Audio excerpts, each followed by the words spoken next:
Hey everybody, got another video for you here today, and I'm showing you how I paint the Screaming Eagles from Warlord Games.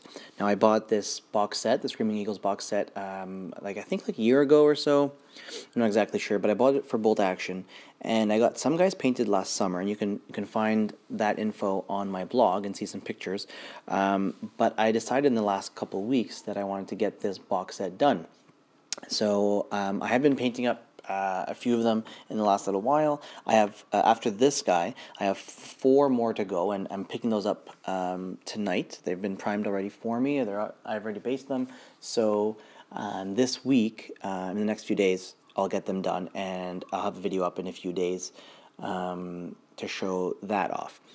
But today I'm going to show you, or at least describe to you, how I paint my Screaming Eagles, the paints that I use, the steps that I take, and it's a very simple process. So if you are looking for a simple way to paint US Airborne, this is quite simple.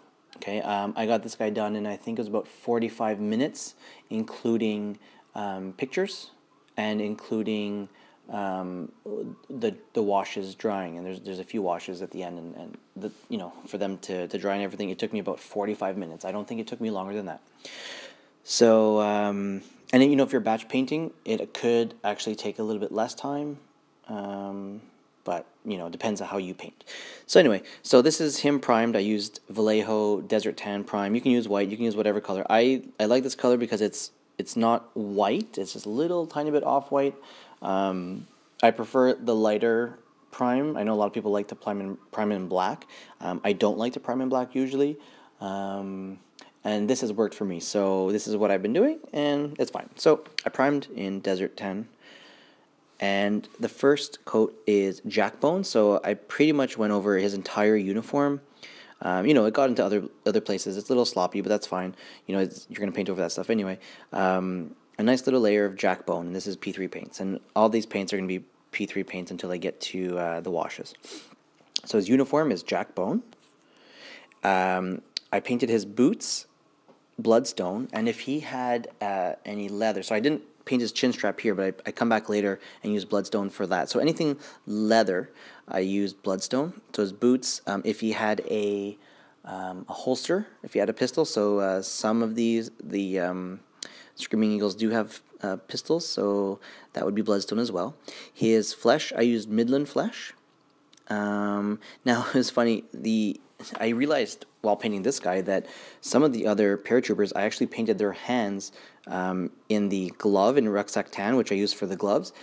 Even if it wasn't a glove, I just gave everybody gloves. And then I realized today that, it's not like his gloves are stuffed in his, in under the wrists, he actually doesn't have gloves on. It's just his hand. So I might go back and look at any of the models that I did that for. I don't know how many there are.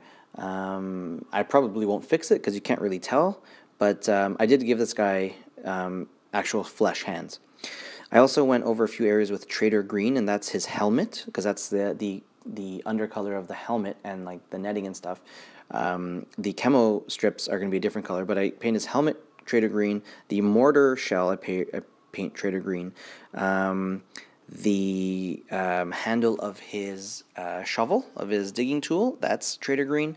And let's see, if he had any other bits, just some other, like the equipment, I like to paint Trader Green. So the ammo boxes for the machine gunner, the bazooka, those are all painted in Trader Green as well.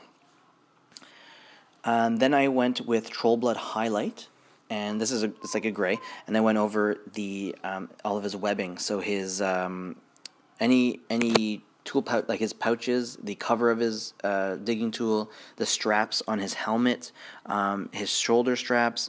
And I know it's a little ahistorical, a little inaccurate to have the entire strap, because they have like this thick strap over the shoulder, I guess for comfort and stuff. That I think is supposed to be like a green or something. Well, I just painted it gray. Again, this is like a simple way to paint, and it comes out fine in the end, so it's just simple. I didn't want to go too crazy with it. I have Rucksack Tan here, but I'm trying to think. I think Rucksack Tan was only his his hands, but I didn't actually do that for his hands. Oh, I did use it for some of the stripping, some of the camouflage in his helmet. So I also used troll blood highlight for that. So after doing the webbing and his ammo pouches and all that stuff with the gray, with the troll blood highlight, I also did a few strips of webbing and a few strips of the rucksack tan on his helmet, and you can kind of see it in the picture there.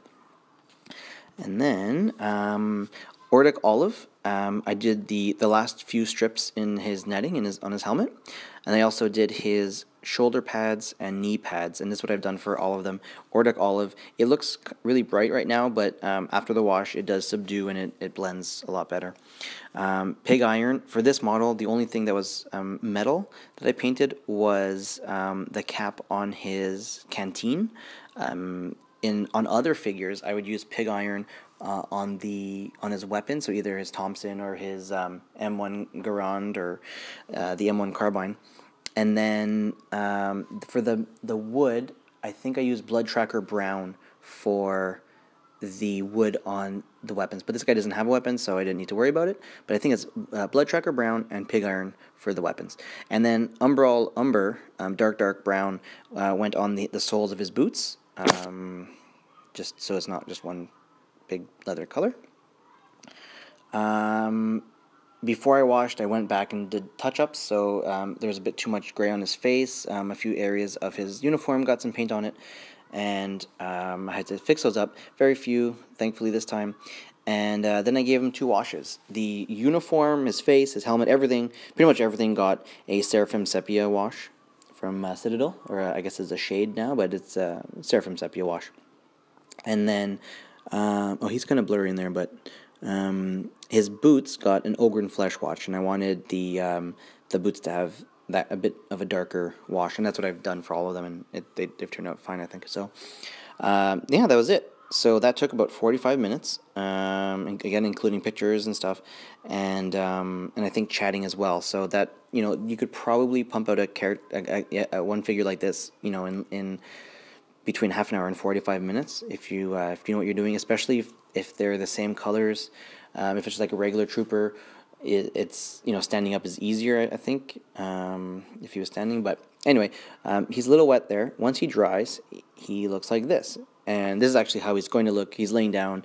He's getting another mortar shell ready. The mortar I painted. I just have to stick it on the base as well, and then add the grass and stuff. So that's pretty much what this little unit is going to look like. I'm going to stick this guy that's lying down. I'm most likely going to stick him down. If it takes a wound, then whatever. The bazooka team, I had stuck both of them down. This guy, maybe I should leave him off as a just in case there's a casualty. But this is where he goes. This is the way he's going to be seen, since he's laying down facing backwards. But there you see another guy that I did in the exact same process.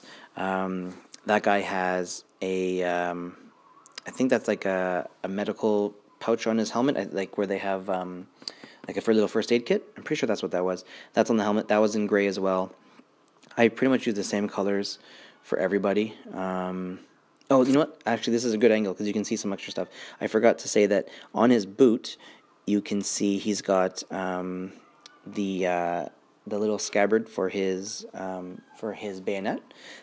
All the paratroopers have that on their boot, and the scabbard is also in the trader green, and then the handle of the knife, which I'm thinking right now I forgot to paint, that should be in Blood Tracker Brown as well, just like the gun. So I pretty much use the same colors for all the things. So all the woods would get Blood Tracker Brown, all of the leathers will get Bloodstone, and all the webbing and packs and stuff will get that gray. The uniform is Jackbone, and then everything gets a nice wash and done. So that's it.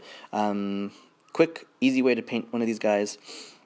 I'm happy with the way they turn out. I will show you pictures or a video or whatever in a few days when I get the other 4 guys done. I'll try to get them done pretty quick. And that's it. Thanks for watching. Hope this will inspire you to paint up some paratroopers if you have them. If you ever get them and you want an easy method to paint them, this is it. I'm telling you, very simple.